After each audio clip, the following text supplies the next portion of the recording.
नमस्कार दोस्तों, आप देख रहे हैं करंट न्यूज और मैं हूं आपके साथ साक्षी। राजस्थान में 3 विधानसभा सीटों पर हुए उपचुनाव के नतीजे आ गए हैं। 2 सीटों पर कांग्रेस और 1 पर भाजपा जीती है। सुजानगढ़ सहाड़ा सीट पर कांग्रेस और राजसमंद में भाजपा ने जीत दर्ज की।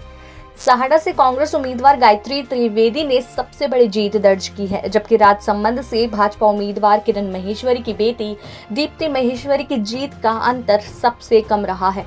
सुजानगढ़ सीट से कांग्रेस उम्मीदवार मनोज मेघवाल करीब 35,500 वोट के अंतर से जीते हैं।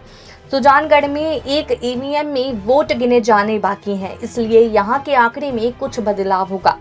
तीनों सीटों पर सहानुभूति की लहर चली है, इसने सबकी नैया पार लगा दी। तीनों सीटों पर दिवंगत विधायकों के परिजनों को दोनों पार्टियों ने टिकट दे दिए थे।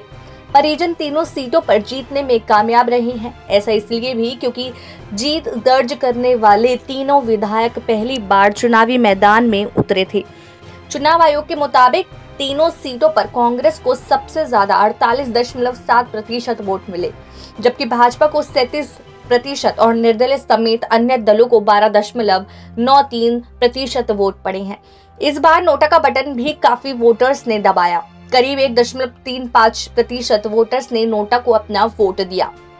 पहला, सहाड़ा में सबसे बड़े मार्जिन से जीती कांग्रेस सहाड़ा सीट पर दिवंगत कांग्रेस विधायक की पत्नी गायत्री त्रिवेदी ने भाजपा उम्मीदवार डॉक्टर रतनलाल जाट को 44,099 वोटों से हराया। गायत्री देवी को 81,252 वोट मिली, जबकि उनसे हारे रतनलाल जाट को 39,052 और आरएलपी उम्मीदवार बद्रीलाल जाट को 12,175 वोट मिले।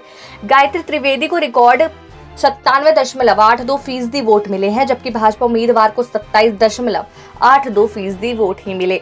सहाड़ा में पितलिया फैक्टर से भाजपा को हुआ नुकसान। सहाड़ा में भाजपा के बागी लादूलाल पितलिया को जबरन चुनावी मैदान से हटने के लिए बाध्य करने के विवाद से भाजपा को भारी नुकसान हुआ है। पितलिया के मन में चुनाव न लड़ने देने की टीस के वायरल ऑडियो से भाजपा को नुकसान हुआ। वहीं दिवंगत विधायक कैलाश त्रिवेदी की पत्नी गायत्री देवी को सहानुभूति का वोट मिला है। दूसरा, राजसमंद में भाजपा की दीप्ति महेश्वरी सबसे कम वोटों से जीती। राजसमंद सीट पर दिवंगत किरण महेश्वरी की बेटी और भाजपा उम्मीदवार दीप्ति महेश्वरी ने कांग्रेस उम्मीदवार तनसुख बोहरा को 5,310 वोटों से हराया। दीप्ति महेश्वरी को 74,704 यानी 49% वोट मिले, जबकि तनसुख बोहरा को 59,354 यानी 46% वोट मिले हैं। इस चुनाव में तीसरे स्थान पर नोटा रहा, जिससे कुल 1,588 वोट पड़े। राजसमंद में दीप्ति महेश्वरी और तनसुख बोहरा के बीच मुकाबला टक्कर का रहा। दीप्ति महेश्वरी जीती जरूर है, लेकिन मार्जिन ज्यादा नहीं है। भाजपा आरएसएस के गण राजसमंद में दिवंगत किरण महेश्वरी की बेटी को जीतने के लिए इतना संघर्ष करना पड़े, यह चौंकाने वाला है। राजसमंद में भाजपा को आपसी गुटबाजी कटारिया के महाराणा प्रताप पर दिए बयान का नुकसान हुआ है। तीसरा, सुजानगढ़ सीट पर दिवंगत कांग्रेस विधायक मंत्री मास्टर भंवरलाल मेघवाल के बेटे मनोज मेघवाल ने भाजपा उम्मीदवार खेमाराम मेघवाल को 35,500 वोटों से हराया है। मनोज मेघवाल को 78,841 वोट मिले। भाजपा उम्मीदवार खेमाराम मेघवाल को 44,424 वोट और आरएलपी के सोहन लाल नायक को 31,993 वोट मिले हैं। मनोज मेघवाल के रविवार को ही कोरोना रिपोर्ट पॉजिटिव आई। ऐसे में वे घर ही आइसोलेट रहे, मतगणना केंद्र नहीं गए, घर से ही वीडियो संदेश जारी करके शुक्रिया अदा किया। सुजानगढ़ में भाजपा की साख बमुश्किल बच पाई। यहां काउंटिंग के कई राउंड में हनुमान बेनीवाल की आरएलपी ने भाजपा को पछाड़कर तीसरे नंबर पर पहुंचा दिया है। हालांकि बाद में भाजपा दूसरे नंबर पर पहुंच गई। भाजपा उम्मीदवार को भीतरघात का सामना करना पड़ा है। हनुमान बेनीवाल ने एनडीए से अलग होकर खुद भले न जीते न, लेकिन भाजपा को हरवा दिया है। विधानसभा में संख्या बल में कांग्रेस और भाजपा दोनों जहां पहले थे वहीं के वहीं हैं।